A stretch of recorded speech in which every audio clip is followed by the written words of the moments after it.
Cozumel, Mayan for Island of the Swallows, and one of the top dive destinations in the world.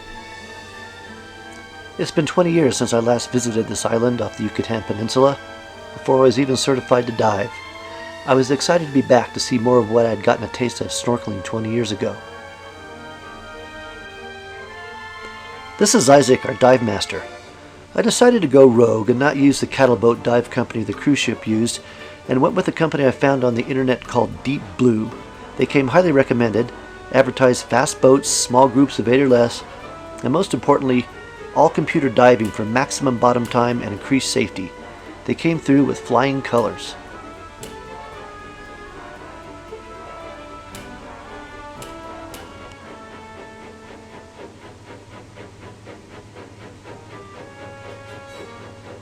We'll be filming today with my trusty GoPro Hero 2 high-def video camera, probably the best $200 I ever spent.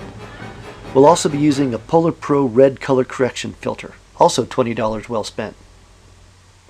The guy on the right there is my dive buddy Anthony and his girlfriend. He proposed to her underwater. I assume she said yes.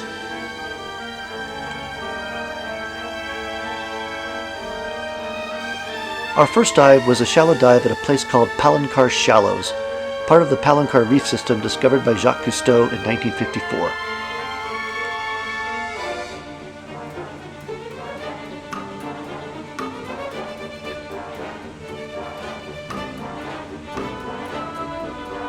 You normally do a deep dive followed by a shallow dive, but we were trying to accommodate a snorkeler on board who couldn't dive because of an inner ear infection. I didn't mind. I was having some problems with my ears too, as some of my best dives have been shallow dives. It just means more bottom time and more of a chance to see cool stuff. Plus the light is a lot better for video.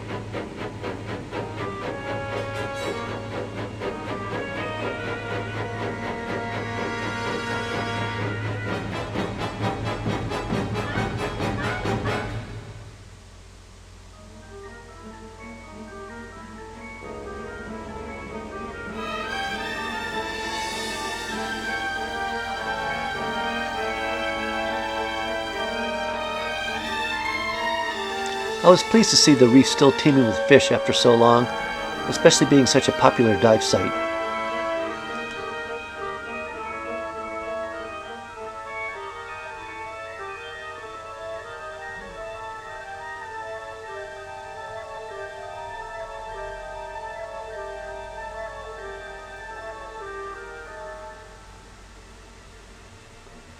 This is the first of many lionfish we saw. These pretty fish are not native to the Caribbean and are a real problem. They have poisonous spines, no natural enemies, breed prolifically, and can decimate a reef in no time. There is a bounty on their head.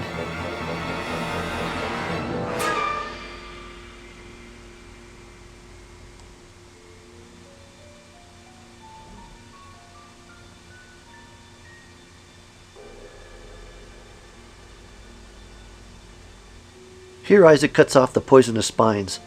While usually not fatal, they can inflict a very painful sting and can cause breathing difficulties in some people. As I cruised along, I noticed movement on the other side of the coral head. As I got closer, I realized it was a rare hawksbill sea turtle. Once hunted for their shells and meat, they had almost become extinct. Now they are protected and their populations are finally starting to recover. A pleasant surprise indeed.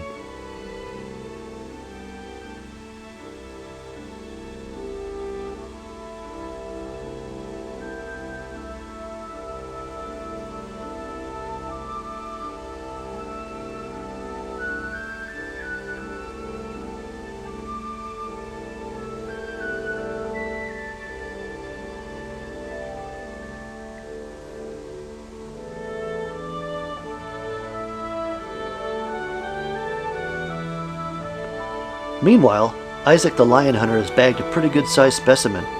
After he cuts off the spines, he uses it to coax out Spot, the local spotted moray. Apparently lionfish is pretty good eating, not only for eels but for humans too. Many places in the Caribbean now offer lionfish ceviche and tacos. Mmm.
Even though I was down for more than an hour on this first dive, I guess I was a little rusty from not having been diving for 8 years, and I was also a little underweighted. I used up my air a little quicker than the rest of the group and had to surface. I guess it's just as well since my GoPro battery also ran out, about 5 minutes before I saw the spotted eagle ray, unfortunately.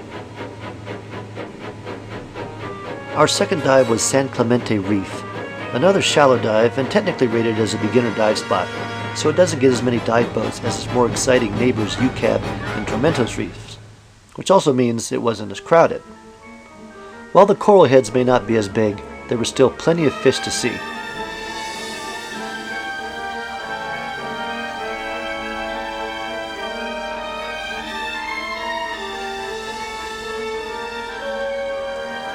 This second dive was even longer than the first dive. I got to stay down a full 77 minutes, a personal record for me.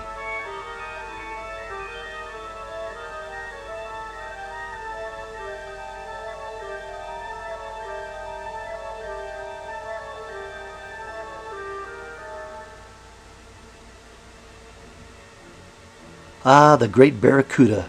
Rarely dangerous to divers, but they still warn you not to wear any shiny jewelry that can act as a lure.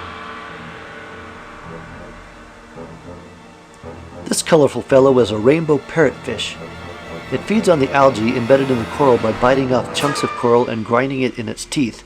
Then it poops it out as sand. One parrotfish can produce 200 pounds of sand a year.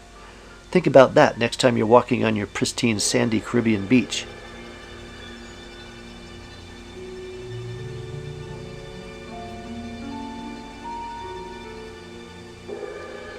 Like its northern cousin, the Caribbean spiny lobster is quite the delicacy. Luckily for this guy, lobster is not in season.